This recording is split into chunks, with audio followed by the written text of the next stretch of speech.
Quelles sont les principales mesures de cet accord ? Notre accord est complet et ambitieux. Il est décliné autour d'un certain nombre de mesures. Ces mesures concernent en premier lieu la sensibilisation des collaborateurs dans leur ensemble, la sensibilisation aussi des acteurs clés sur le sujet, que sont les managers, les recruteurs, les référents qui vont nous accompagner dans la démarche. C'est un sujet sur lequel il y a encore beaucoup de stéréotypes qu'il faut combattre et la formation doit nous aider à mieux appréhender ces sujets avec l'ensemble des acteurs.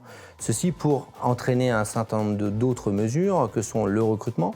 Si on ne recrute pas davantage de personnes en situation de handicap, on aura échoué dans notre mission et on sera en tout cas pas dans les objectifs que notre accord prévoit. Donc il est fondamental qu'on puisse sensibiliser, former pour recruter, mais une fois qu'on a recruté, il faut aussi savoir intégrer et accompagner les collaborateurs dans cette situation de manière à les fidéliser, les projeter dans l'entreprise sur les différentes missions qu'on est capable de leur offrir. Les mesures sont déclinées sur l'ensemble du parcours du collaborateur en situation de handicap, mais aussi, évidemment, sur les acteurs qui viennent l'accompagner par rapport à ça.